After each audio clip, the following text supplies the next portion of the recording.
Fitting a set of great performing or terribly treacherous tyres can really transform the way your bike rides, for better or worse.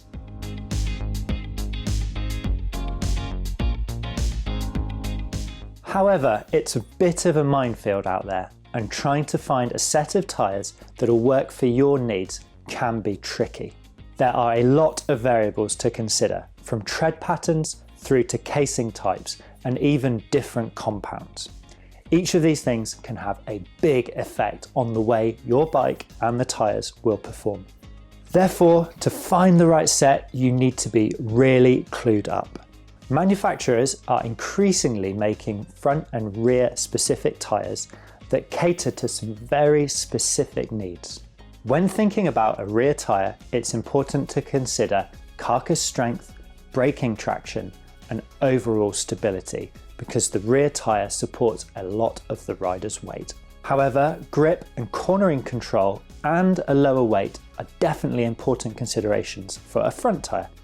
Just recently, I tested 5 pairs of tyres in both their 29-inch and 650B configurations, one front and one rear specific tyre from each manufacturer.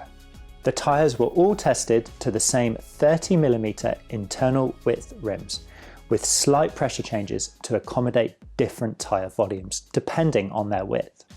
To test the tyres, I rode a real mixed bag of terrain types. Back-to-back testing on the same trails and focusing on an experiential approach, I think gives a fuller picture for how a tyre performs and feels rather than just seeing how fast it is. I know I've not included some big players in this test. However, if the tyre you're looking for isn't included, check out the link in the video description for our other tyres review, or head to BikeRadar.com to check out the rest of our reviews. Right now, I'm going to run through all the tyres I have tested and let you know which ones are best for all mountain and enduro style riding. First up, let's start with the front tyres, and I've got Specialized Butcher Grid Trail T9, which is new from the American brand. This brand new tyre from Specialized uses their T9 compound, which offers plenty of traction on hard pack style terrains for front end cornering grip. It was also impressively predictable over rocks and hard dry routes. There was enough grip to allow good lean angles in corners, and the tread blocks surprised me with their stability once the bike was leant over. Because the centre blocks are fairly closely packed, the tyre rolled well. However, on wetter terrain, the tyre wasn't quite as sure-footed, and it didn't exactly inspire confidence on greasy hardpack or wet, slimy routes. Although the carcass was a little thinner than some of the competition, such as Schwalbe's Super Trail, it still had ample support as a front tyre, and didn't squirm, rip or puncture during the testing period. The Maxxis Minion DHF is beautifully predictable to control on the edge of grip. This makes forcing slides and drifting around the trail intuitive and fun. Although this wide trail version of the DHF measures slightly narrower than Maxxis claims, the slightly angled out knobs and its beautifully round profile makes it possible to lean the bike over with confidence.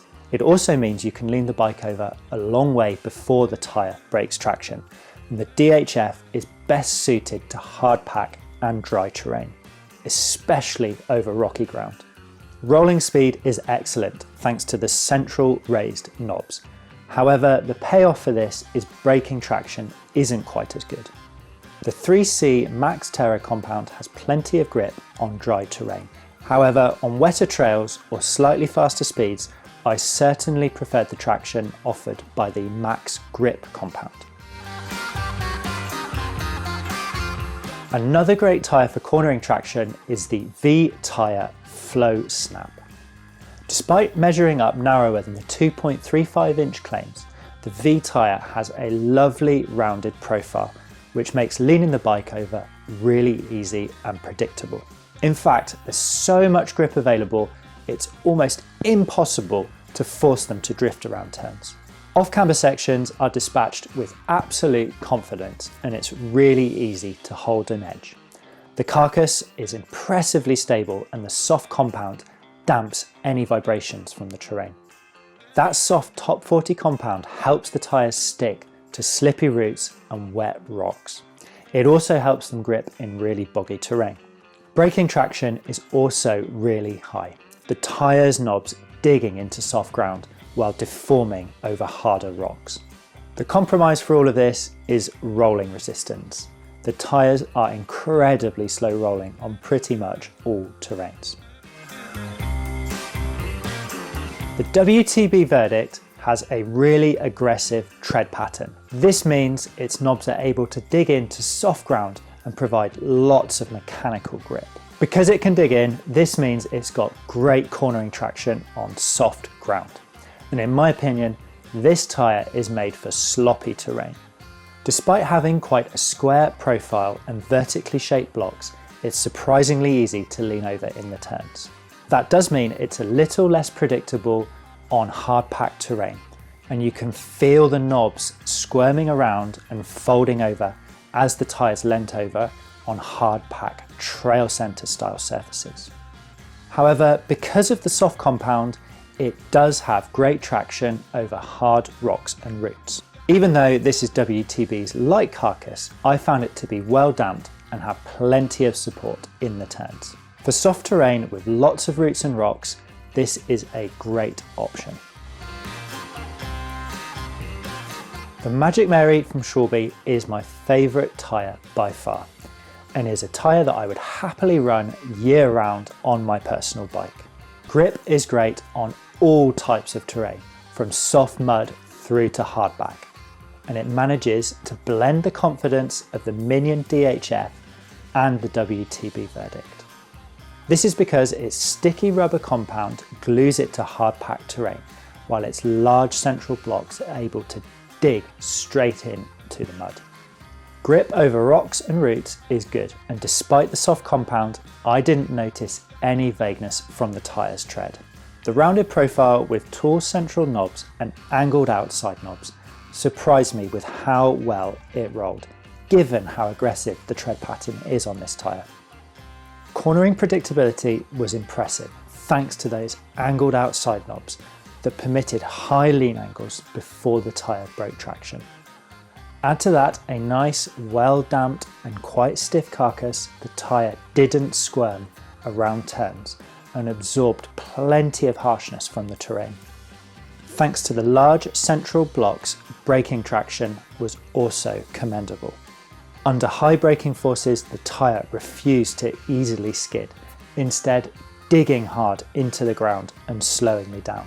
For some people, the Super Trail carcass might be a little on the heavy side.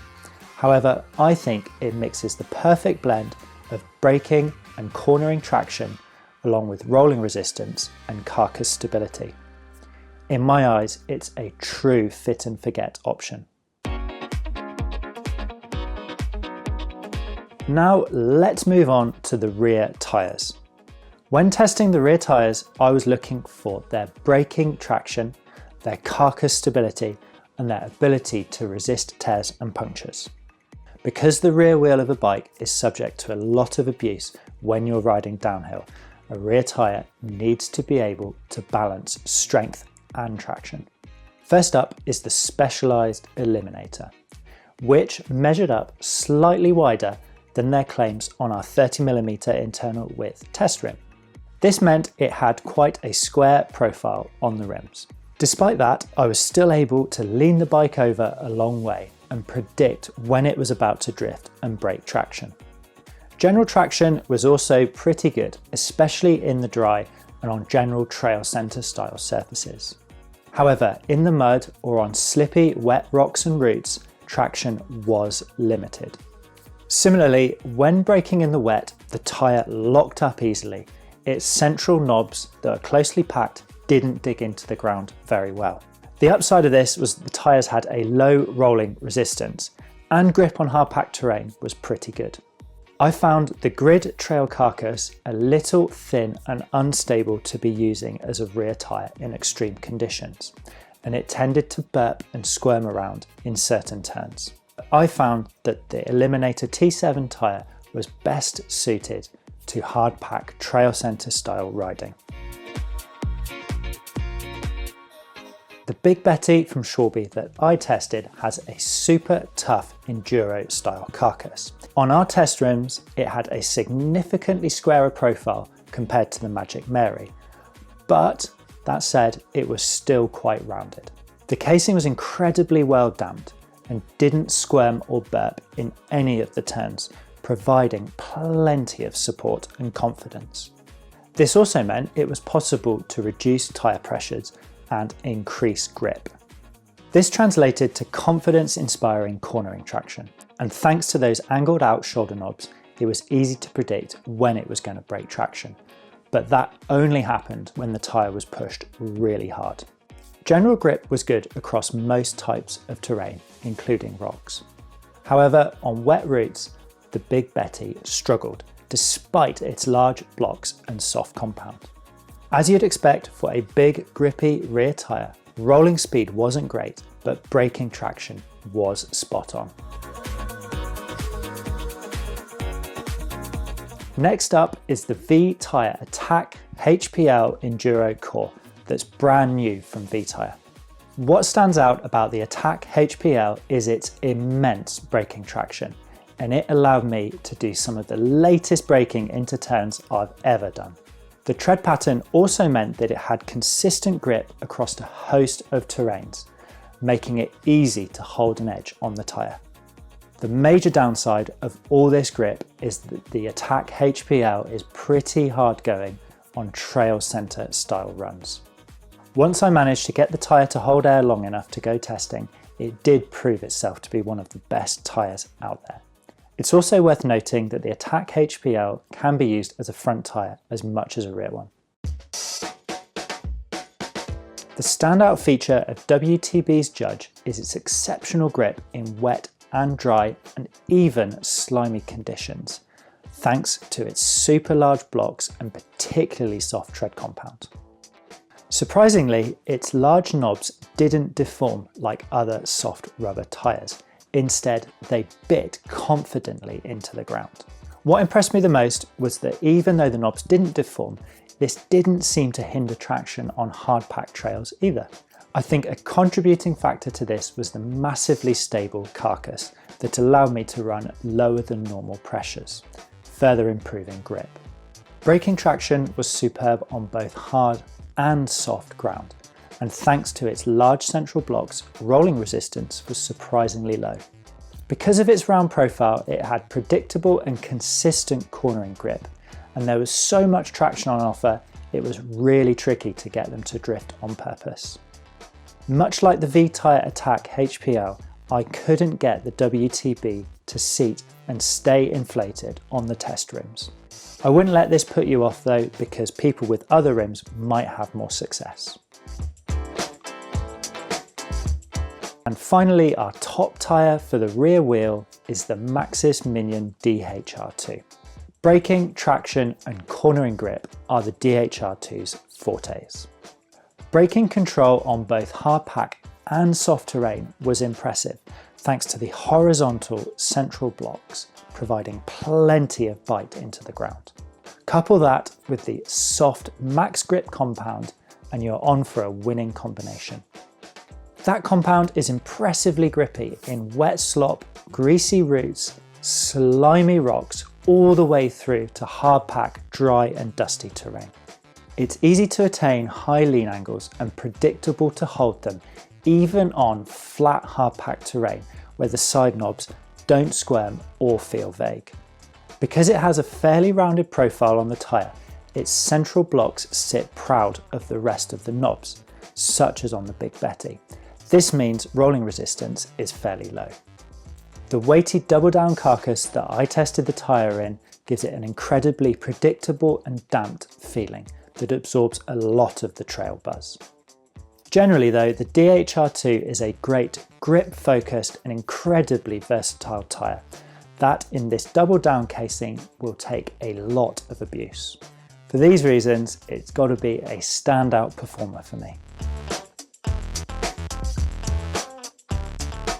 Not one tyre will be perfect for every rider, and it really depends on the type of terrain you ride the most and the sort of discipline you do. Upgrading to the right tyre, however, can really transform the way your bike rides and how much fun you can have out on the trails. What tyres do you use on your mountain bike, and what conditions are they best in? Please let us know in the comments. And as usual, don't forget to like and subscribe and hit that little bell icon so you get a notification every time we upload a new video.